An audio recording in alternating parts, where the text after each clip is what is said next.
this is not new to you because you get attacked all the time, tapi tertarik kepada satu serangan yang agak keras oleh seorang penulis di sebuah portal berita.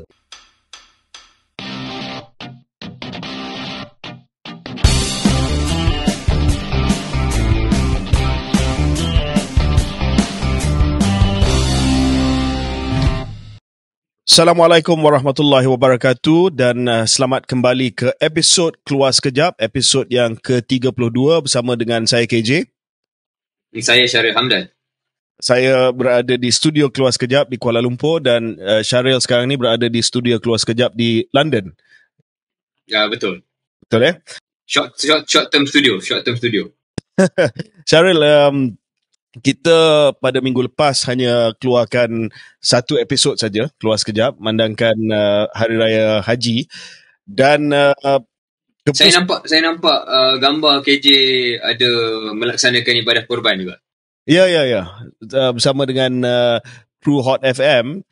Cuma keputusan kita untuk hanya keluarkan satu episod pada minggu lepas disebabkan Hari Raya Aidiladha telah menjejaskan kedudukan kita dalam ranking podcast Spotify.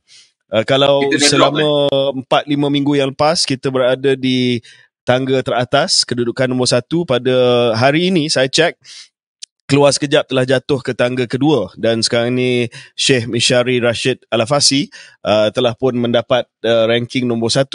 Dan hari ni agak hari yang bittersweet untuk saya lah, sebab pagi tadi bila saya masuk ke konti Hot FM, saya diberitahu berita bahawa mengikut survey AC Nielsen yang terkini, Hot FM adalah stesen radio nombor 1 di Malaysia. Dan saya nak meraihkan Hot FM sebagai stesen radio nombor 1. Saya terlibat dengan Hot FM dan Keluar Sekejap juga podcast nombor 1 di Malaysia pada hari yang sama. Malangnya bila saya buka Spotify dan ranking Spotify, kita telah jatuh ke tangga kedua. Saya tak dapat nombor 1 pada hari yang sama. Jadi saya harap dengan episod kali ini kita akan mencapai ataupun kita akan dapat mengambil semula takhta nombor 1 dalam Spotify. Boleh Syaril? Itu KPI baru kita. Itu KPI. Sorry, tak berapa dengar. Saya rasa antara sebab kita jatuh ke nombor 2 ni sebab Syaril berada di perantauan dan masalah teknikal ni telah menjejaskan populariti kita. Jadi mungkin saya nak tanya dan sudah sekejap lagi balik. Sudah pasti pendengar nak tahu Syaril bila akan kembali ke tanah air, ataupun adakah Syaril sudah buat keputusan untuk berhijrah selama-lamanya, ya, berhijrah keluar selama-lamanya daripada Malaysia dan sekarang ni bermastautin di Eropah. Belum lagi buat ataupun sampai ke keputusan itu. Jadi jangan risau, saya akan balik dalam masa terdekat. Next episode insyaAllah kita buat live. Bukan live, balik studio, physical studio. Okey. Sambil berada di situ, saya harap Syaril dapat meluangkan masa untuk menonton ataupun pergi sendiri ke Lords dan melihat perlawanan kriket yang sedang berlangsung antara Australia dan England. Saya tahu Syaril adalah seorang penyokong ataupun seorang cricket fan yang sangat. Ya, jadi saya harap Syaril dapat beberapa hari yang ada. Dapat. Saya telah pun menonton satu hari daripada 5 hari. Kriket ni satu sukan yang mungkin tak semua orang kat Malaysia faham ataupun minat, tapi saya fikir kalau KJ setuju, antara sukan yang paling menarik kerana depth dan betapa pelbagai lapisan untuk memahami sukan ini. Satu hari nanti kita boleh ceritakan tentang kriket. Mungkin nak tutup cerita kriket ni, Syaril mungkin tak tahu, tetapi di antara sekolah, dan tak banyak sekolah yang ada program kriket, tetapi antara sekolah yang dululah, saya tak pasti sekarang, mempunyai program kriket di Malaysia ni, di Negeri Sembilan ni, adalah di kampung saya sendiri, di Ulu Gadong, di Negeri Sembilan. Dan saya telah menyokong pasukan tersebut. Mungkin satu hari nanti kita boleh turun ke padang tersebut, ya. Boleh. Saya rasa nak cerita sikit juga KJ. Di Kuala Langat juga antara daerah yang telah melahirkan beberapa pemain kriket antarabangsa yang untuk Malaysia yang baik. Termasuk kapten pasukan kriket wanita Malaysia, Winifred Durai Singham. She's from Banting. She's from Kuala Langat. Wow. Jadi memang adalah daerah-daerah tertentu ni yang ada sikit following dan juga sukan kriket dimainkan di Mungkin peringkat sekolah. nak selesaikan perdebatan ni, kita kena turun lah. Mungkin Syaril punya pasukan lawan saya punya pasukan. One day, kita buat one day. Benda. Okey. Kita jadi kapten pasukan yang berbeza. Okey, Syaril, kita terus pergi ke episod ataupun perbincangan kita. Keluar sekejap. Banyak isu semenjak Syaril berada di perantauan, macam-macam telah pun berlaku di tanah air. Saya rasa antara sebab negara huru-hara adalah sebab Syaril tidak berada di Malaysia. Dan kalau kita melihat hari ini, suhu politik sedang meningkat, sedang meningkat sebab kita dah tahu semua DUN telah pun bubar dan 6 negeri yang belum buat pilihan raya negeri waktu pilihan raya umum yang lepas, SPR akan buat mesyuarat tak lama lagi nanti untuk menentukan tarikh penamaan calon dan juga tarikh pembuangan undi. Dan mungkin sempena dengan kempen PRN ni, macam-macam isu lah yang sedang dibincangkan secara hangat. Dan saya rasa penting sebab Syaril dan saya keluar sekejap dan sebelum ini melalui think tank The Centre, kita menerajui pemikiran haluan tengah, yang tidak mahu melihat negara kita dipecah belahkan, terutamanya atas isu-isu yang sensitif yang boleh menjadi topik untuk memecah belahkan masyarakat kita. Dan saya risau, Syaril, sebab saya melihat bahawa perang budaya ataupun culture wars semakin hangat. Hari ini kalau kita tengok, dua-dua belah pihak, dua-dua belah pihak bangkitkan isu 3R. 3R ni isu race, religion and raja-raja, royalty, raja-raja, isu perkauman dan juga isu agama.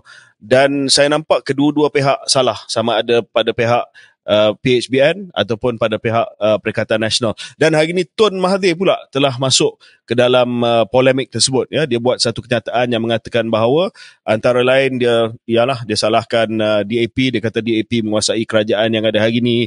Dia mempersoalkan soal konsep multiculturalism, dan memberi bayangan bahawa itu agak menentang dengan asas perlembagaan kita. Dan kita juga melihat bahawa banyak perkara yang toksik online. Orang yang tunggang agama, yang menggunakan istilah musuh Allah, musuh Islam, dan juga di pihak lawan yang mendoakan supaya orang-orang tertentu meninggal dunia.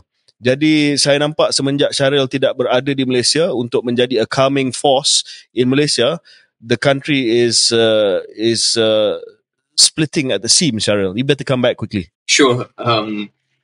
Obviously, that's not a serious point that you mentioned. Tapi the topic that you brought forward ni adalah topik yang amat serius, iaitu polarisasi lah yang semakin menjadi-jadi di Malaysia ni. Saya tak nak jadi sosiologis untuk kita buang masa mengkaji di podcast ni kenapa ia berlaku, apa punca, bila start. I think that's for other people to do and for other places and other times. Sedikit pengaruh, kalau ada sedikit lah pengaruh yang kita ada KJ dengan kedudukan nombor 2 kita sebagai podcast utama di Malaysia, adalah untuk memujuk seluruh rakyat Malaysia untuk lebih tenang dan lebih menghormati perbezaan antara satu sama lain. Kita ada sedikit pengalaman dalam perkara ini yang berbeza dengan mungkin ramai pendengar, sebab kita berada dalam arena politik sebelum ini KJ. Jadi kita punya pengalaman tentang bagaimana isu 3R ini boleh dipergunakan, dipermainkan untuk keuntungan tertentu. Kita tahu sendiri bagaimana crowd ataupun audience dalam mana-mana satu ucapan respon dengan cara respon yang meningkatkan motivasi ataupun meningkatkan excitement kita yang berucap, kalau kita menggunakan sentimen tertentu. So we have real world and first hand experience on this. Tapi kita juga KJ setelah berpengalaman dalam politik, kita tahu kesan buruknya dan kesan negatifnya. Dan kalau saya ada sebarang kekesalan dalam kerjaya politik saya selama ini, it's not about saya buat apa-apa keputusan taktikal ataupun saya suruh sesiapa letak jawatan. That is not my regret. Whatever little regret I have is, adakah saya tak cukup menyumbang kepada satu keadaan yang lebih wasatiyah dan lebih moderate dalam perbincangan dan perdebatan politik kita. Adakah saya sebagai ketua penerangan, adakah saya selaku naib ketua pemuda UMNO, did I do too little to reduce the that is always my regret, if there is any regret. Jadi dalam platform berbeza ni, saya dan juga KJ mengharapkan perkara ini jangan berterusan lah, dan kita jangan menggunakan sentimen-sentimen ini semata-mata untuk political point. Saya suka Syaril mengingatkan pendengar semula kepada konsep wasatiyah. Perkataan yang saya tak dengar sejak zaman bosku mungkin, sebab hari ini lebih kepada cerakin wewenang dan juga madani. Tetapi wasatiyah itu adalah satu reminder yang bagus untuk kita bila kita nak masuk ke dalam musim PRN ni, supaya kita pegang kepada konsep kesederhanaan, jangan melampaui batas. Tapi saya nak debate lah dengan Syaril sikit berkenaan dengan 3R ni. Ada yang mengatakan bahawa tak boleh langsung sentuh 3R. Tapi saya rasa Syaril, ada tempat untuk kita bincang. Ada certain things, legitimate expectation of community. Ya, sama ada komuniti Melayu ke komuniti Cina, dia nak bangkitkan isu. Bangkitkan isu yang berkaitan dengan contoh kaum dia, agama dia, sekolah jenis kebangsaan contoh, ataupun tempat ibadat. Saya rasa bila bangkitkan perkara-perkara yang legitimate expectation of a community, tanpa kita mengapikan keadaan, tanpa kita menyerang kaum lain ataupun kumpulan lain, saya rasa itu harus dibuat. Ya, saya berpendapat tak bolehlah kita tutup langsung ruang perbincangan 3R ni. Saya setuju apa yang KJ katakan. Cuma saya punya respon adalah dua rangkai lah. Rangkai pertama ialah bagaimana macam KJ kata kita nak cakap tentang isu communal issue in a positive way. KJ adalah seorang pelopor sebenarnya dalam percubaan ni. Sama ada KJ berjaya atau tak berjaya, that's for other people to decide. But you try. Dalam ucapan-ucapan dasar KJ selaku ketua pemuda, antara benda yang menarik adalah KJ pernah mengatakan bahawa kalau selama ini orang cakap tentang ketuanan Melayu, mungkin wajar untuk kita fikirkan satu konsep yang lebih terbuka, iaitu kepimpinan Melayu. Di mana, seluruh rakyat memahami realiti politik bahawa Melayu menjadi bangsa yang memimpin politik di Malaysia disebabkan that's the reality, that's the social contract yang telah pun dipahami oleh negara kita, dan juga realiti angka dalam kependudukan di Malaysia. Tapi tak perlulah bangsa pemimpin ini menjadi satu bangsa yang menekan bangsa lain ataupun memburukkan bangsa lain, tetapi bangsa yang berlaku adil. So that kind of rhetoric mungkin tidak diterima oleh seluruh bukan Melayu, tetapi sekurang-kurangnya ia menjadi satu retorik yang lebih positif, yang menggambarkan bahawa ada tanggungjawab kepada sebuah kaum yang nak kata dia ni adalah leader. Kalau di Malaysia you want to say you are the political leaders, you should be known as fair, as just, rather than you must follow me because I have more people or I'm more powerful. Jadi itu contoh. Rangkai kedua KJ ialah kalau nak bercakap tentang isu 3R, mesti saya fikir kita juga selesaikan satu soalan yang tak pernah negara kita selesaikan, iaitu national identity. Apa sebenarnya identiti dan jati diri nasional yang duduk di atas isu kaum ataupun identiti kaum? Boleh tak ada satu kesungguhan sekarang ini di kalangan political class untuk katakan, yes, you do the 3R stuff, but on top of the 3R stuff, there needs to be national harmony ataupun national consensus. Apa sebenarnya yang mendefinisikan kita sebagai rakyat Malaysia yang tidak ada kena-mengena dengan isu kaum? Adakah kita sebagai rakyat Malaysia nak dikenali sebagai satu rakyat ataupun warga negara yang adil kepada bangsa migran? Kita nak jadi sebuah negara yang dikenali sebagai negara yang terkenal dengan teknologi? Those are things that kind of reduce the tension if you have the national identities. Just on this point tentang perkara ni, menarik, dan saya rasa tak sempat kita bincang pada hari ni sebab saya dan Syaril pun tak plan nak bincang benda ni. Tapi kali terakhir kita bincang soal identiti nasional, ya, sebagai sebuah negara. Adalah usaha-usaha melihat kepada wawasan. Contohnya hari ni kita ada Madani, sebelum ni kita ada Satu Malaysia, dan mungkin sebelum itu kita ada Hadari, dan zaman Tun Mahathir kita ada Wawasan 2020.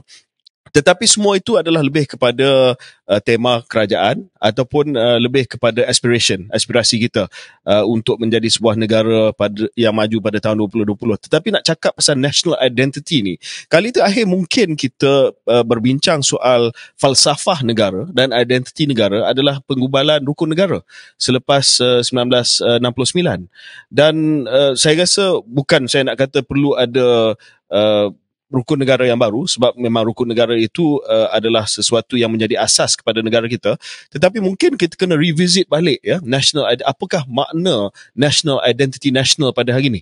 Apakah maknanya, what does it mean to be a Malaysian now, dari segi values kita, dari segi falsafah kita, yang mungkin boleh ditokok tambah di atas asas yang diletakkan oleh rukun negara. Ya, saya setuju sangat KJ, dan kalau kita ada peluang lah untuk melalui proses reflection itu dan mencapai apa yang KJ sebutkan sebagai national identity itu, ia akan menjadi satu proses yang sukar, yang perlu satu keadaan empathy yang cukup tinggi, kerana ia akan menyentuh banyak perkara sensitif. But I hope we have the opportunity to see it in our lifetime, for sure. Okay, Syarul, boleh tak kita tukar topik, kita bincang perkara, tapi sebenarnya bila kita mengupas topik ni, bila kita mengupas topik yang kita nak bincang ni, dia akan masuk ke dalam subtext ataupun perkara-perkara tersirat yang ada kaitan dengan apa yang kita telah bincang.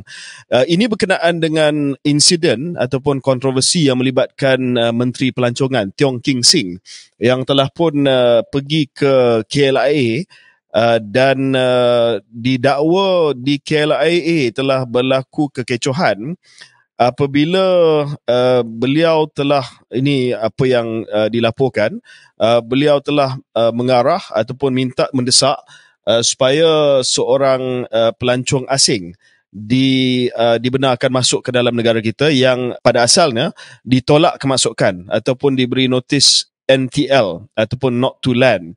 Dan ini telah mengundang pelbagai reaksi pada dua sudut. Yang pertamanya adalah reaksi yang mengecam tindakan Menteri Pelancongan yang telah masuk di luar bidang kuasa beliau. Ya, memang beliau adalah Menteri Pelancongan, tetapi immigration berada di bawah bidang kuasa Menteri Dalam Negeri. KLIA berada di bawah bidang kuasa Menteri Pengangkutan. Ya, betul, Menteri Pengangkutan kata semua menteri ada PAS keselamatan di KLIA. Saya pun dulu ada PAS keselamatan Malaysia Airport, tetapi itu bukan membenarkan kita untuk pergi tengking, maki hamun dan juga memberi arahan kepada agensi yang bukan berada di bawah bidang kuasa kita. Pada sudut yang lain, ada juga yang mengatakan bahawa tindakan yang dibuat oleh Tiong King Sing itu adalah tindakan yang harus dipuji. Contoh, ejen-ejen pelancongan dan penggembaraan Malaysia ataupun MATA menggesa siasatan bebas dan terus dilaksanakan terhadap dakwaan rasuah. So Tiong King Sing kata antara lain ada tuduhan rasuah dibuat terhadap Jabatan Immigration yang berada di KLIA. Sebagai contoh, ini mengikut satu laporan polis yang dikatakan dibuat oleh seorang pegawai immigration.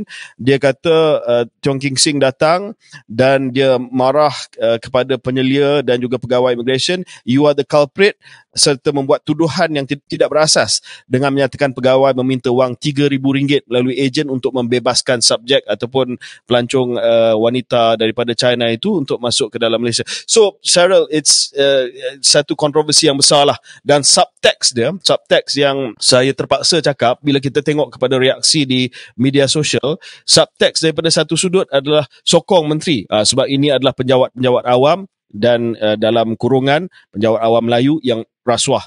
Yang kedua, of course, adalah kemarahan daripada pihak yang menyokong dan nak mempertahankan immigration, yang mengatakan bahawa ini tuduhan yang melulu, ini tuduhan yang tidak berasas, no facts. Saya difahamkan hari ini SPRM sedang temu duga Menteri Pelancongan untuk dapatkan bukti bahawa betul tuduhan beliau bahawa berlaku rasuah ataupun tidak.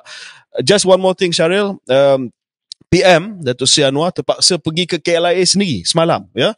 Sepatutnya isu ni dapat diselesaikan oleh menteri-menteri berkenaan, Menteri Dalam Negeri, Menteri Pengangkutan dan Menteri Pelancongan. Once again, ya, dalam keadaan dia banyak kerja sebagai Menteri Kewangan dan Perdana Menteri, dia sendiri kena pergi ke KLIA memberi meredakan keadaan, mengatakan bahawa kalau ada pun masalah mungkin segelintir saja, ya, setitik nila sahaja yang bermasalah dalam agensi penguatkuasaan, tapi juga mempertahankan agensi penguatkuasaan. Dan as a aside, dia pun terpaksa pergi tengok mesin imbas custom, ya, hanya satu saja yang berfungsi di KLIA. Again, kenapa perlu Perdana Menteri sendiri turun dan melihat bahawa mesin imbas satu saja yang berfungsi? Hari ini kenyataan keluar daripada MOF kata mesin-mesin imbas yang lain akan diperbaiki. So kalau PM tak turun, that benda tu tak jalan lah. Anyway, that's another point. So Syaril, mungkin some of your thoughts on issue Tiong King Sing ni? Yeah, I think apa yang KJ katakan adalah racialization lah of this debate, yang menjadi simbolik kepada banyak perkara lain yang berlaku kat Malaysia ni. Bila bergaduh ataupun berbeza pandangan, there is a racial dimension to it. And in this case, definitely. Petah lagi bila berkait dengan penjawat awam, tuduhan dakwaan terhadap penjawat awam yang majoritinya berbangsa Melayu Bumi-Putra, kemudian menterinya pula datang daripada Sarawak dan pelancongnya datang daripada China. So that is definitely an ethnic dimension yang bukan yang KJ dengan saya cakap ni, tapi memang boleh dilihat dalam komen-komen media sosial. Tapi saya lebih gemar nak bercakap tentang the issue on its own merits kalau boleh. So kita take note yang in social media memang there's an ethnicization of the debate, but let's talk about this issue on its own terms lah. On its own terms, KJ, I think you will agree with me yang pada saya lah, nothing to do with race, tapi nampak kejanggalan yang teramat sangat. Kenapa seorang menteri pelancongan perlu datang, turun dan masuk campur dengan begitu direct sesuatu hal yang spesifik. Kemudian kalau benar apa yang dilaporkan tentang laporan polis yang dibuat oleh pihak immigration yang menengking ataupun marah pegawai penjawat awam immigration di halayak ramai, di depan orang awam dan di depan penjawat awam yang lain, itu bukan sifat seorang pemimpin. Itu bukan, that's not ministerial conduct as far as I'm concerned. Jadi never mind the ethnicization, but KJ, do you agree this is really unbecoming sebagai seorang menteri? Yeah. Dan selain daripada unbecoming ini, pun pelik, dan KJ boleh sahkan perkara ini, KLIA bukan bawah Menteri Pelancongan, bukan bawah Kementerian Pelancongan, Kementerian Pengangkutan. Immigration bukan bawah Kementerian Pelancongan. So he's not even the minister in charge of either the location or the matter at hand, right? So memang sesuai lah dipersoalkan kenapa dia ada kat situ, kenapa dia begitu agresif, dan kenapa perlu dia marah dan mengaitkan penjawat awam immigration dengan dakwaan yang perlu sekarang ni dibuktikan lah melalui siasatan SPRM. Maybe KJ, before you respond, I want to respond to what you said at the end tadi tu tentang in the end PM kena datang atau dilihat menyelamatkan keadaan. I completely agree with you. Kita dah bercakap tentang adakah PMX terlalu sibuk dengan hal-hal lain, tak dapat fokus kerja Kementerian Kewangan. Ini menyumbang kepada persepsi. Benda-benda macam ni menyumbang pada persepsi bahawa he is micromanaging too much. And maybe, it's because of this kind of silly own goals daripada menteri-menteri dia sendiri yang dia terpaksa buat perkara itu. But it's not helping our current situation apabila dilihat Perdana Menteri terpaksa masuk campur dalam hal-hal mikro yang pada saya lah sebagai rakyat biasa nampak mikro. Just nak conclude isu ni, kita tunggu hasil siasatan daripada SPRM, tapi saya dan Syaril, saya rasa kami berdua setuju bahawa tindakan ataupun perangai menteri ni adalah tidak mencerminkan kondak menteri yang bagus lah, ya. Terutamanya bila agensi-agensi itu tidak berada di bawah penyeliaan beliau, dan tindakan tersebut adalah satu tindakan yang agak keterlaluan. Dan politically, Syaril, selain daripada itu, politically saya rasa ini bad timing untuk kerajaan. Sebab mahu tak mahu, walaupun menteri ini adalah daripada Sarawak, dia adalah sebahagian daripada pentadbiran kerajaan campuran, kerajaan perpaduan yang sedia ada. Dan bila dia buat hal macam ni yang akan dilihat oleh sebahagian daripada rakyat sebagai tindakan yang keterlaluan, yang mengaibkan, yang memalukan, yang membawa satu imej yang buruk kepada penjawat awam, ini akan ada kesan dalam pilihan raya negeri akan datang. Ya, saya rasa bad timing. Dan kenapa dia dan perlu kalau ambil, boleh saya sorry KJ, just to add on to your point, sorry. Kita terlupa antara perkara yang membuat Pakatan Harapan 1.0 2018 ke 2020 itu kurang popular dan menghadapi masalah KJ boleh sahkan ialah hubungan mereka dengan penjawat awam. The relationship between PH in 2018 to 2020 with the civil servants was one of the, bukanlah catalyst mencadangkan mereka penjawat awam buat sesuatu, tidak, tetapi persepsi bahawa cara mereka melayan penjawat awam tu tidak baik membuatkan ramai pengundi terutamanya Melayu Bumi Putera tak selesa.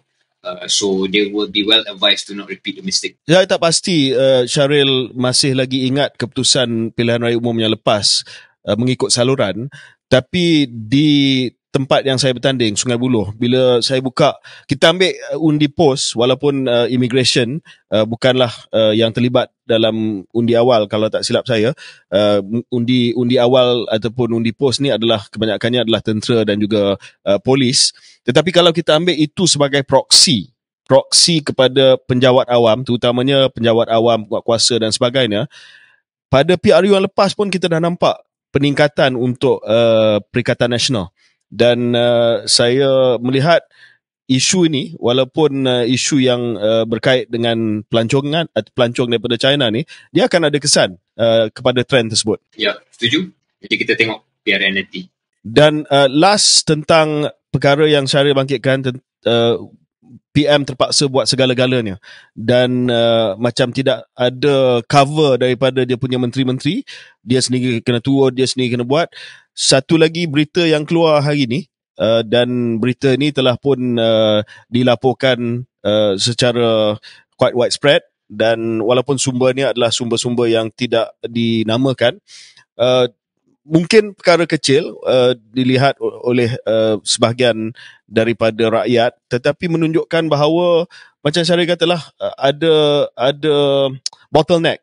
Ini adalah berkenaan dengan setiausaha akhbar, menteri-menteri yang belum lagi dapat gaji selepas 6 bulan. Ya, biasanya saya pernah jadi menteri 3 kali. Pegawai-pegawai menteri ni paling lama pun mungkin 3 bulan lah baru dia dapat gaji. Itu pun bagi saya terlalu lama. Ya, itu birokrasi kerajaan, penjawat awam yang agak lama. Sekarang ni 6 bulan. Dan antara sebab diberikan adalah sebab tidak dapat sign off daripada PMO. So mungkin kita end there lah, bahawa ada pelbagai bottleneck dan Perdana Menteri tak boleh buat segala-galanya sendiri. Yep, okay. Kita take a break dan kita akan kembali selepas ini.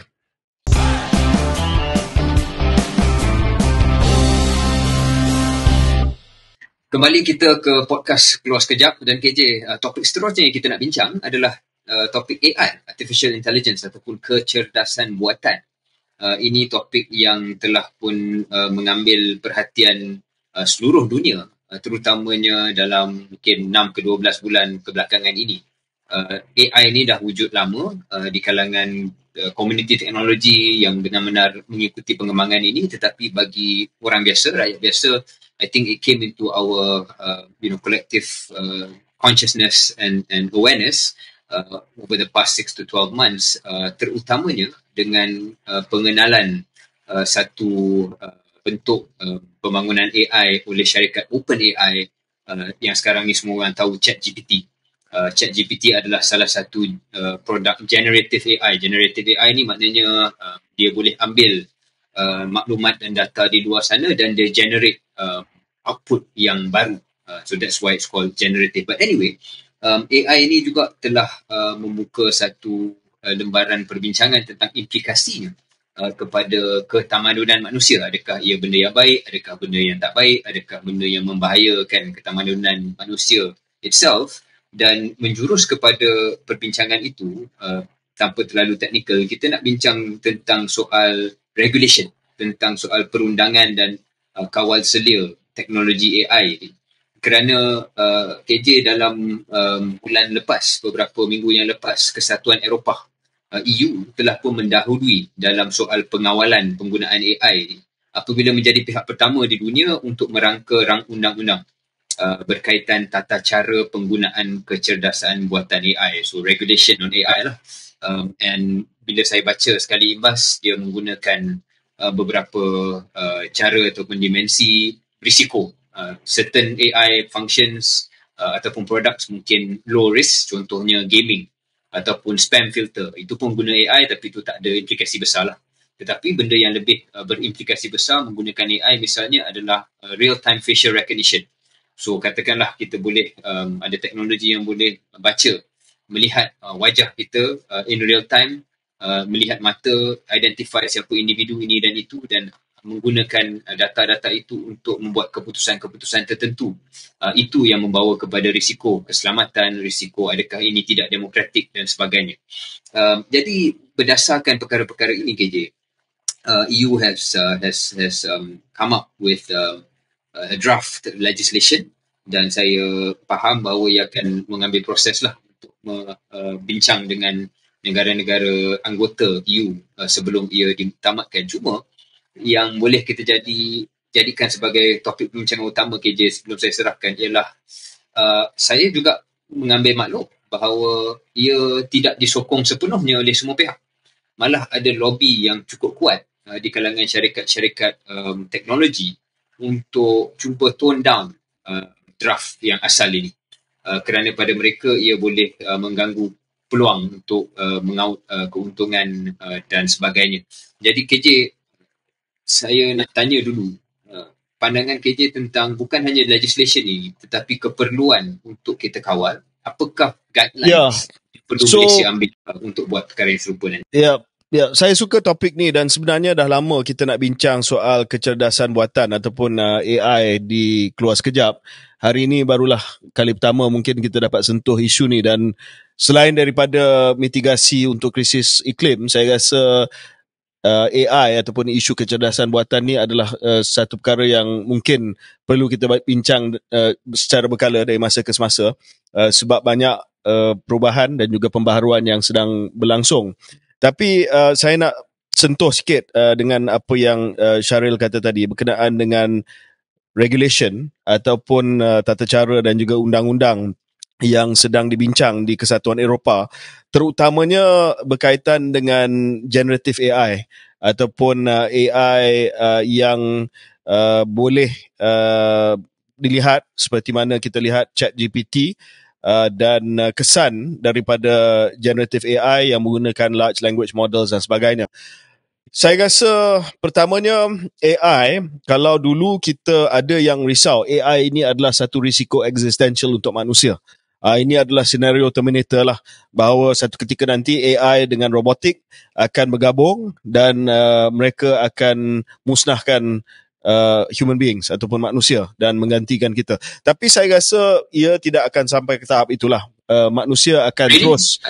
Kalau boleh saya tanya, boleh saya celak KJ, why are you not worried about it? Saya bukanlah nak kata jadi macam Terminator, tapi ada tokoh-tokoh ataupun mereka yang faham tentang perkara ni yang cakap it's not a crazy concern. It is a possibility. Sebab yang pertamanya saya percaya bahawa usaha seperti mana yang dibuat oleh Kesatuan Eropah hari ini untuk meletakkan guardrails ataupun untuk meletakkan had dan batas pembangunan dan penggunaan AI itu sangat penting supaya tak sampai ke tahap itu, dan saya percaya dan yakin jurutera-jurutera yang sedang membangunkan model-model AI ini juga sedang melihat kepada usaha untuk mewujudkan satu kill switch ataupun satu usaha untuk padamkan sekiranya mencapai tahap di mana merupakan satu risiko existential ataupun existential risk kepada manusia. Jadi buat masa ni lah, ya, saya tak pasti, mungkin view saya, pandangan saya akan berubah dalam 2-3 tahun akan datang sekiranya guardrails ataupun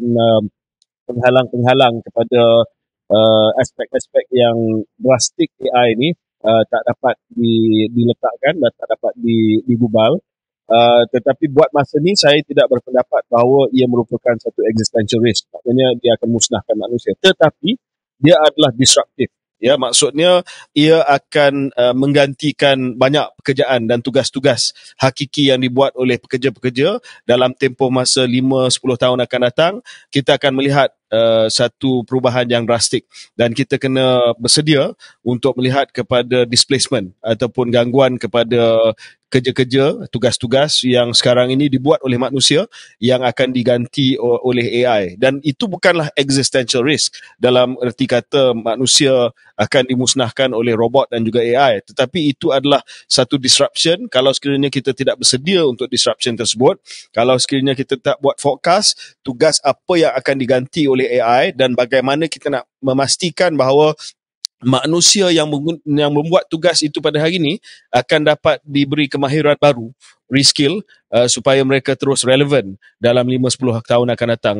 Syaril, what do you think? Sebenarnya KJ, I haven't told you this, but saya dan beberapa rakan sebagai satu usaha di bawah advisory firm kita nak try buat sedikit research terhadap AI ni, dan khususnya kesan dan implikasi seperti mana KJ bayangkan dan juga mungkin apa yang perlu direspon oleh sebuah kerajaan. Tapi saya tertarik apa yang KJ katakan tentang guardrails, untuk pastikanlah kesan negatif ataupun potensi kesan negatif AI ini dapat dihadkan, diminimalkan ataupun dikawal. Tapi that speaks exactly to the complication, susahnya nak buat regulation untuk guardrail ni. Kerana AI ni dia tak menghormati had negara bangsa. Dia tak dikawal sedia oleh boundaries, geographical boundaries. Jadi sebarang undang-undang perundangan, sama ada daripada Kesatuan Eropah, daripada Amerika Syarikat ataupun daripada Malaysia, sebenarnya persoalan besarnya bagaimana untuk menyepadukan regulation secara antarabangsa. Because if you just do it in one location, one locale or one jurisdiction, it almost misunderstands the point of AI altogether. Jadi KJ, mungkin itu yang di negara Malaysia dan ASEAN kita ada peluang untuk memimpin perkara ini supaya kita punya suara tak ketinggalan. Ya, saya rasa betul. ASEAN dan juga Malaysia perlu mainkan peranan yang penting sekarang. Jangan kita ketinggalan. Kesatuan Eropah dah start melihat kepada regulation. Mungkin kita boleh melihat dan study regulation yang dibuat oleh Kesatuan Eropah. Ada daripada private sector ataupun sektor swasta yang sudah mula mengkritik Kesatuan Eropah punya usaha yang mengatakan bahawa terlalu restriktif dan mungkin terlalu birokratik dari segi dia punya peraturan dan sebagainya.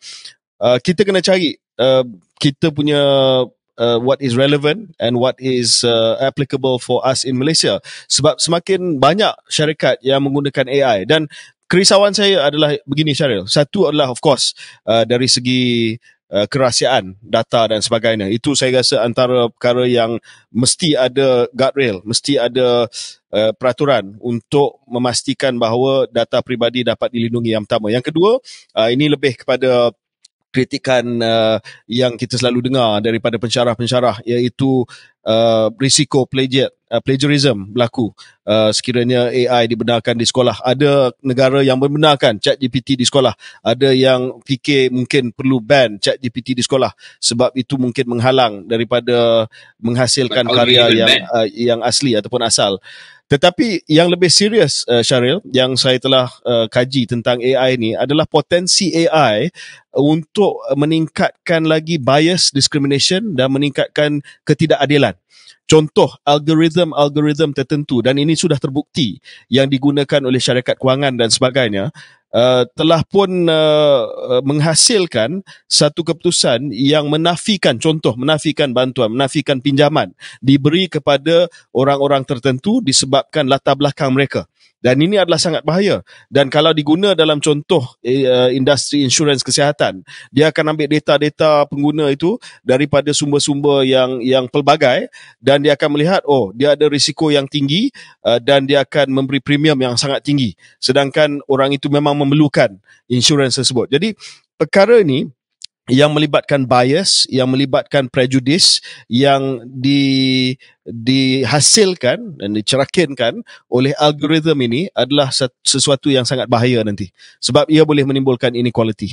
Dan sebab itu, salah satu perkara yang menarik dalam draft perundangan Kesatuan Eropah ni adalah soal transparansi. Jadi contoh yang KJ berikan tadi, bagaimana menggunakan algoritma untuk keluarkan satu keputusan yang mungkin algoritma itu sendiri berasaskan bias yang sedia ada dalam masyarakat.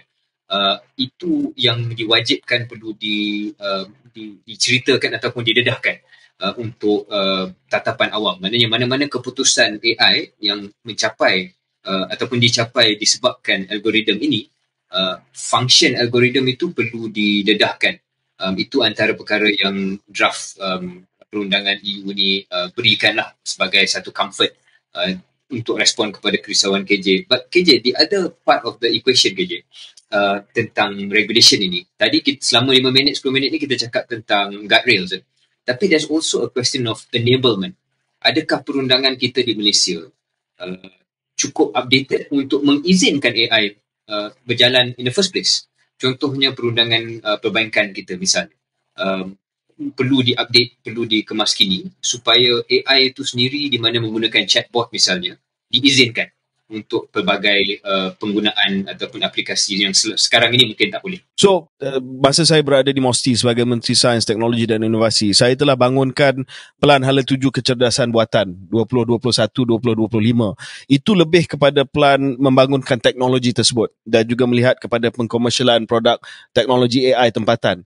Tetapi pada waktu itu, saya juga menyatakan kepada MOSTI, kita kena kerjasama dengan badan penyelidikan lain mungkin yang berada di bawah Kementerian Komunikasi dan Digital untuk melihat kepada aspek-aspek ethics ini yang seperti mana yang Syaril sebutkan tadi. Di mana kita boleh gunakan AI, di mana kita tak boleh gunakan AI, dan juga melihat kepada aspek dari segi agama, dari segi politik juga. Sebab satu lagi risiko yang saya sebut, terlupa nak sebutkan tadi, Syaril, adalah manipulasi politik melalui AI, algoritma dan sebagainya yang sedang digunakan oleh state actors dan non-state actors untuk mempengaruhi political outcome ataupun keputusan politik. Okay, so mungkin kita break di situ dan kita akan kembali selepas break ini. Alang-alang Syaril sudah pun baru saja telah mengunjungi negara Perancis. Kita akan bincang tentang protes di Perancis selepas ini.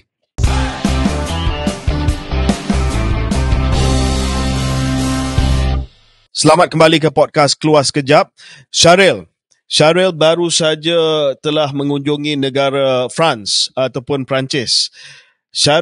Bila Syaril keluar daripada Malaysia aja, huru-hara Malaysia. Bila Syaril keluar daripada Perancis, huru-hara Perancis. Di mana Syaril meninggalkan negara tersebut akan jadi huru-hara. So, I think kita nak bincanglah apa yang telah berlaku di Perancis selama 2-3 hari yang lepas ini, yang telah tercetus selepas seorang remaja berusia 17 tahun, Nahel M, ditembak mati oleh polis ketika ditahan atas kesalahan trafik. Of course, untuk background kepada pendengar, Nahel adalah seorang rakyat Perancis yang berketurunan Algeria. Rusuhan yang berlaku telah membangkitkan semula perdebatan tentang kawalan policing yang berlebihan dalam komuniti terpinggir dan juga telah pun mencetuskan semula perdebatan di Perancis berkenaan dengan institutional racism di kalangan police force ataupun pasukan polis di Perancis. Ya, laporan yang telah menjadikan keadaan tegang di Perancis adalah laporan awal oleh media Perancis telah memetikkan sumber pihak polis berkata, dengan quote, "The teenager had driven into the 2 officers on the scene." Biasalah respon yang kita selalu dengar daripada luar negara, terutamanya Amerika Syarikat, dia menyalahkan mangsa yang mengatakan bahawa mangsa telah cuba meredah ataupun melanggar pegawai-pegawai polis dengan kereta. Bagaimanapun, satu rakaman video kejadian tembakan yang tular selepas kejadian itu telah menunjukkan keadaan sebenar. Video tersebut menunjukkan pegawai yang melepaskan tembakan itu tidak berada dalam sebarang bahaya daripada kereta yang telah pun dipandu oleh Nahel M. Syaril, peak riots, dan ini telah mencetuskan bukan hanya perdebatan di negara Perancis berkenaan dengan institutional racism dan juga berkenaan dengan marginal ataupun community minority di sana, tetapi juga telah mencetuskan perbincangan yang besar di Eropah dan sudah pasti di England berkenaan dengan isu migrant ataupun isu immigration di sana. Dan satu pihak mengatakan bahawa inilah racism yang sebenarnya ada, racism yang mungkin selama ni latent ataupun even racism yang bukan saja latent, yang eksplisit dan telah pun meletup. dan satu pihak lagi, walaupun Nahel ini adalah rakyat Perancis yang keturunan Algeria yang berada di bertahun-tahun di keturunannya dah bertahun-tahun di Perancis, tetapi menyalahkan inilah kesan apabila kita membenarkan migrant daripada Afrika, daripada negara-negara lain datang, inilah negara jadi huru-hara. So kita mungkin di England mereka akan kata we were right to do Brexit, sebab inilah kesan sekiranya tidak ada Brexit. What are you hearing, Syaril, in Europe, in England? Sedikitlah perbualan saya dengan kawan-kawan yang duduk kat sini. Bergantung pada siapa yang kita cakap, macam mana KJ gambarkan tadi. Kalau seorang itu adalah seorang yang agak right wing, agak konservatif, agak nativist, tidak berapa gemar dengan immigration ataupun migrant, sama ada dah bergenerasi ataupun tidak, mereka akan menggambarkan inilah bukti apabila tidak ada assimilasi yang cukup, tak ada assimilation yang baik. Mereka ni adalah golongan minoriti ni, hanya duduk dalam kelompok sama, tidak bercampur gaul, tidak subscribe kepada nilai-nilai dan aspirasi nasional sesebuah negara, maka inilah jadi berlakunya masalah sebegini. Dari sudut lain, jika kita lebih humanis, lebih moderate, mungkin akan melihat memang skeptikal terhadap mana-mana pihak berkuasa, terutamanya polis di Eropah dan di Barat ini. Tapi KJ, I think our value add to this is really to think about, mungkin mencetuskan satu pemikiran di kalangan pendengar kita. Sebab isu ini, contoh ini, hanya satu episod terbaru dalam banyak episod di mana dilihat keadaan demokrasi di Eropah semakin fragile. Maksud saya adalah tidak ada satu kesepaduan yang seperti mana dibayangkan pada mungkin tahun 90-an, awal 2000, di mana ada seolah kebanggaan dan kemenangan demokrasi. Kita KJ, we are familiar with books like The End of History, di mana dikatakan bahawa Barat telah menang, demokrasi telah menang, Western liberalism telah menang. How wrong Fukuyama was. Yeah. So I think this is one of those moments yang mengingatkan seluruh dunia bahawa kita berada dalam keadaan yang kurang stabil dari segi apakah jenis nilai dan pengurusan masyarakat yang leading ataupun yang paling baik. Dan mungkin ini menjadi cannon fodder juga kepada ramai yang skeptical terhadap Barat dan liberalism in general, because this is France, right? Saya tertarik dengan point Syaril. Kita ambil contoh yang superficial lah berkenaan dengan Perancis ni. Semua orang Perancis bangga dengan pasukan bola sepak Perancis, ya, dan mereka kata ini adalah true representation of multicultural France. Sebab kalau kita tengok pasukan bola sepak Perancis, saya rasa 95% bukannya berkulit putih, tetapi adalah anak-anak kepada migrant, ya. Kita semua tahu Kylian Mbappe dan kalau zaman dulu Zinedine Zidane, Desailly dan sebagainya, dan ini diangkat sebagai contoh egalite, iaitu kesamarataan di Perancis. Mengamburi mata orang ramai bahawa walaupun Perancis dia cakap begitu, ya, egalite, ataupun liberté, égalité, fraternité, itu adalah moto Republik Perancis. Dan mereka sangat proud. Saya masih lagi ingat, Syaril, saya telah melakukan kunjungan ataupun lawatan kerja ke Perancis sebagai ahli parlimen, dan saya tanya mereka, ya, sama ada bila mereka buat bancian census di Perancis. Sebab soalan asal saya adalah berapa ramai orang Islam berada di Perancis, dan jawapan rasmi yang diberikan kepada saya adalah kita hanya ada anggaran saja. Dan saya tanya kepada pegawai daripada kerajaan Perancis, kenapa anggaran saja? Takkan tak ada daripada bancian yang dibuat? Sebab semua negara buat bancian ataupun census. Dan mereka kata ia melanggar undang-undang Perancis untuk menyoal berkenaan dengan agama ataupun kaum. Dia tak boleh, sebab the French state is indivisible, ya, maksudnya tidak boleh dibahagikan. Soalan berkenaan dengan race, kaum ataupun berkenaan dengan agama tidak boleh ditanya, sebab Perancis ini indivisible dan egalite, maksudnya semua sama rata. Saya melihat, Syaril, ini masalah juga dengan liberal order. Dan liberal order banyak menyalahkan negara seperti Malaysia sebab kita masih lagi melihat masyarakat kita dan juga membuat dasar-dasar berkaitan dengan pertimbangan yang diberi kepada isu kaum dan juga isu agama. Walaupun kita tak nak 3R yang toksik, tetapi kita ambil kira semua itu. Tetapi bila dia ambil liberal order di mana indivisible, tak boleh tanya tak boleh tanya berkenaan dengan kaum, tak boleh tanya berkenaan dengan agama, dan benda itu suppress, bila berlaku racism, mereka tak boleh nak handle benda tu. Sebab mereka dah rasa bahawa, oh, there's no problem here. We are all French. To be French is indivisible. Liberté, égalité, fraternité. So, saya rasa ini adalah reckoning ataupun telah mencetuskan masalah yang kita melihat pada hari ini di Perancis. Ya, sangat-sangat setuju KJ. Dan mungkin KJ sopan mengatakan bahawa the problem is with this model mereka tak dapat mengurus masalah. But maybe the problem is even deeper KJ, iaitu dia pretending. Like you said, dia masking. Dia acah-acah seolah-olah kalau tidak iktiraf soal kaum dan agama, maka masalah itu tak wujud. But dunia tak bergerak macam tu. Life doesn't work that way kan. If you ignore it ataupun you try and cover it as something that is beyond race, kononnya post race ataupun post religion, itu tidak akan membuatkan anda lebih adil ataupun lebih saksama. Sama juga apabila menekan isu bahasa. Ini mungkin kontroversi sikit lah, tapi KJ bayangkan di Perancis, semua orang kena cakap Perancis kan. Tak kisahlah you agama Islam ke, you datang daripada background migrant ke, ataupun you berkulit putih. Itu pun tidak menjadi satu ramuan automatik untuk mengatakan ada kesatupaduan antara seluruh masyarakat dan rakyat Perancis. Jadi itu pun mungkin sedikit iktibar untuk kita. Kadang-kadang kita romanticize Indonesia. Kita kata, oh, imagine Indonesia, semua cakap bahasa Indonesia, semua namanya tak ada nama Cina, tak ada nama India, semua nama Indonesia. Sebab tu mereka satu padu. Itu pun kita tak tahu betul atau tidak.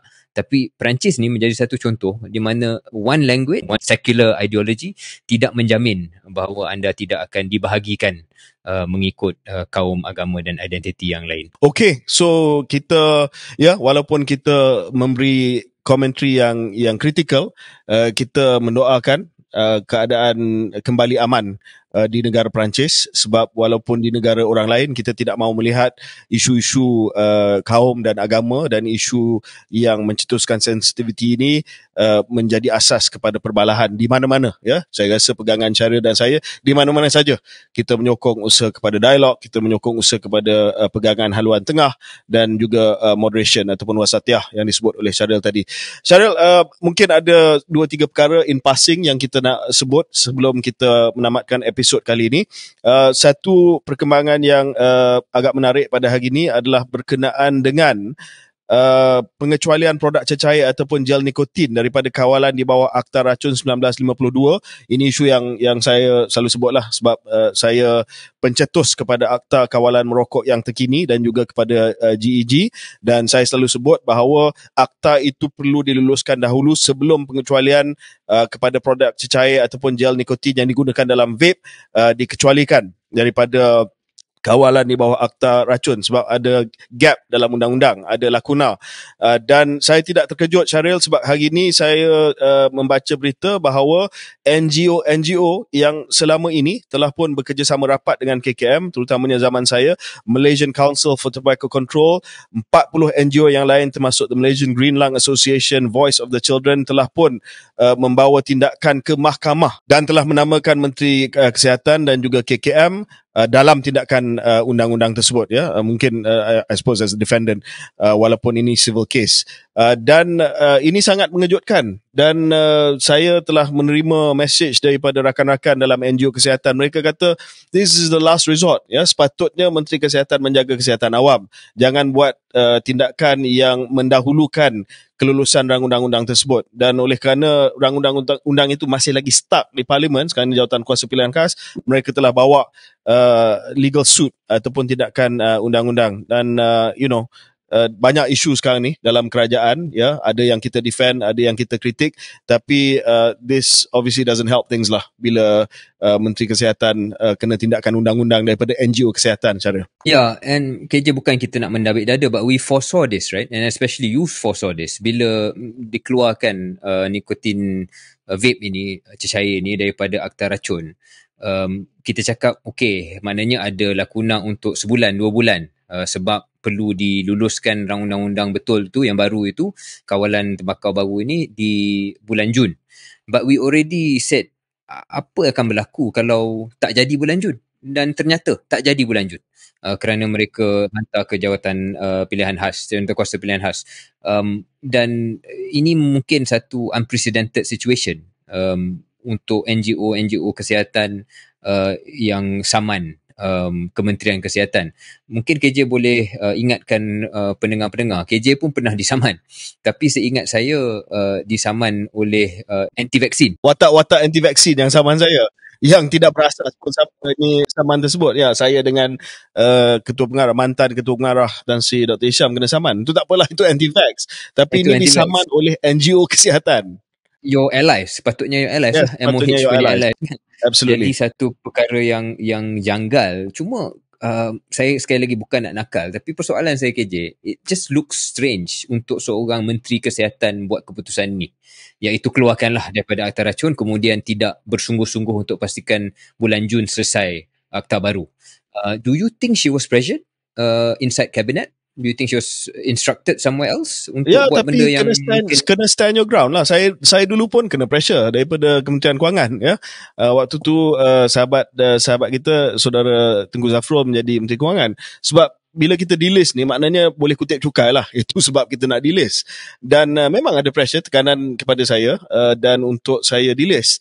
Tapi sebagai Menteri Kesihatan, kita kena stand our ground. Sebab yang penting sebagai Menteri Kesihatan, bukannya nak tambah pungutan pendapatan kerajaan yang sedikit, tetapi nak pastikan bahawa kita jaga keselamatan dan kesihatan awam yang mengundang kos yang lebih besar sekiranya kita membenarkan vape, isap rokok dan sebagainya berleluasa. So that's the point lah. Yeah, I think that's the point. And also kalau sikit lagi is maybe if we speculating motivasi untuk pressure ini adalah disebabkan pungutan cukai, I think that's the danger when we obsess too much with things like that yang kita tak faham implikasi kepada perkara-perkara lain. So maybe we also, Malaysians, should stop obsessing purely on this fiscal debt dan fokus kepada benda-benda yang membangunkan ekonomi dan mensejahterakan rakyat.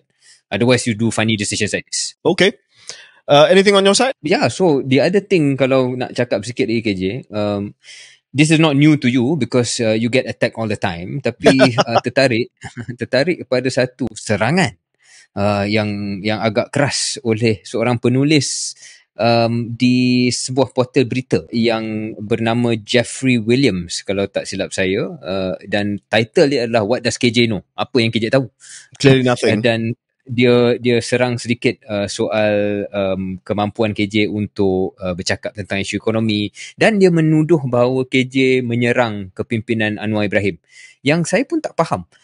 I think we've been really balanced as much as we can lah. And when we say balance, maknanya ada benda yang kita defend, and ada juga beberapa kali KJ bila saya agak kritikal dan KJ defend PM and PMX dan kerajaan hari ini, dan ada masa kita lebih kritikal. So saya rasa dua tuduhan dan dakwaan yang tidak berasas daripada penulis Jeffrey Williams ni lah. Satu, bahawa KJ ni tak ada kelayakan untuk cakap apa-apa tentang isu ekonomi. Okay.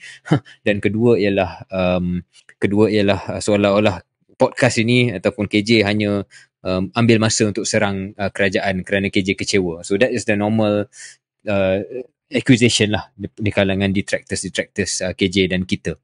I just wondered whether you want to say anything in response. Otherwise, I will say a few things. Well, I mean, saya terbuka kepada siapa-siapa nak cakap lah. Tapi kalau boleh cakap berasaskan kepada fakta. Lebih-lebih lagi kalau anda adalah apparently seorang akademik daripada sebuah universiti swasta tempatan, tak bolehlah tulis benda yang tidak berasaskan kepada fakta. Pertama dia kata at his last job as health minister, he failed to solve any of the problems crushing Malaysia's healthcare system. First of all, saya mungkin cakap dalam bahasa Inggeris lah supaya kalau dia nak dengar, dia boleh dengar lah. First of all, we were managing the pandemic then. I mean, we were trying hard to get out of the pandemic, which we did. And Sharil, you were there as economic director of the Prime Minister's office, which led to one of the strongest post-pandemic rebound in the region. And that's that's clearly on record. That's a fact. I began the move towards solving the issue of contract doctors. It was during my time that we approved more than 3,000 new permanent posts, bukan jawatan tukar ganti ataupun jawatan-jawatan di fasiliti baru, but new posts, and that went a long way to resolve the long-standing issue of contract doctors and contract dentists and contract pharmacists. And the white paper, which was passed by the parliament recently, that was my idea, started under my watch, which if implemented properly over the next 15 years will look at these structural things. But anyway, it's for people to judge what I did at the Ministry of Health. I just want to put get the facts straight. Secondly, saya just nak perbetulkan fakta saja, and it's up to you. You can decide whether you want to believe and whether you're convinced by this person or not. So the other thing that I have a problem is that he wrote, in his long list of why I'm a complete dunce. Third, we had 2 recessions and an inflationary boom under the governments KJ was part of. These caused high interest rates, closed tens of thousands of businesses, lost hundreds of thousands of jobs, and wiped out the pensions of millions of people. Cheryl, I mean, you study economics, so I want to know, when were these 2 recessions in which I was a cabinet minister? I was a cabinet minister for sure when we went through the recession for COVID, but so did the whole world. Yeah, so did the whole country world. pretty much. And the last time we had a recession, the last I checked, was after the financial crisis in 2000, 2008, 2009. That's when we had the recession. I wasn't in government then. When I look back at our historical interest rates, again, the interest rates for Malaysia have hovered around 3%. And when I joined government in 2013, it was just slightly under 3%. We dropped interest rates to below 2% when I was in government again during the pandemic. So I don't know where he's talking about high interest rates. The last time we had interest rates at 8% was at the Asian financial crisis when Anwar was finance minister. So I don't know what absolute bollocks this guy is talking about. So I just want to put the facts out there. No, I think you've presented the facts quite clearly. But perhaps what is most instructive, KJ, is anybody who writes broad-based statements like he's achieved nothing is not somebody worth reading. Yeah, and not wanting to be racial or racist about it, especially if you're white people, then everyone's just going to forward it, lah. So that's the problem I have with this as well. But anyway, the facts are there. Yes, I was in government during the recession because of the pandemic, where most countries around the world went through recession. And the last time there were high interest rates, which he accused me of being part of a government with high interest rates that shuttered businesses, was actually 1997, 98, after the Asian financial crisis. So that's it. I rest my case.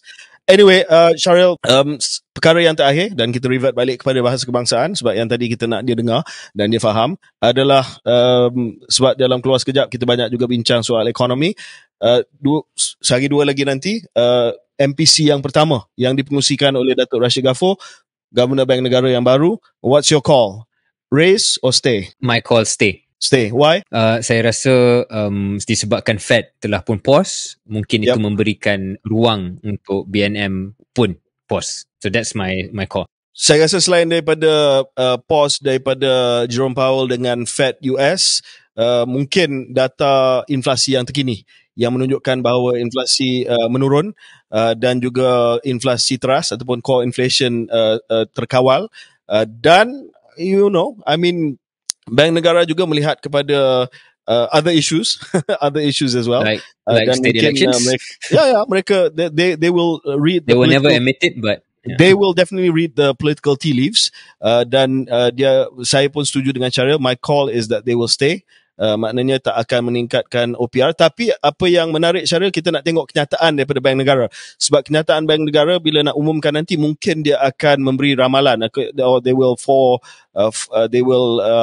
give a hint whether or not dalam mesyuarat MPC pada bulan September, kalau tak silap saya the next one, dia akan bagi signal ataupun isyarat bahawa akan ada satu lagi kenaikan. Sebab mungkin by September, Syaril, kalau Fed naik lagi, walaupun kita tak boleh kejar Fed punya rate, spread tu akan jadi terlalu besar. perbezaan tu terlalu besar nanti. Happily, that's the end of the state elections. Okay, Syaril, take care dan kita Thank you. See you mungkin soon. episod yang akan datang kita akan melihat Syaril kembali ke sofa Keluar Sekejap di studio Keluar Sekejap. Terima kasih kepada semua. All the best. Take care. Thank you.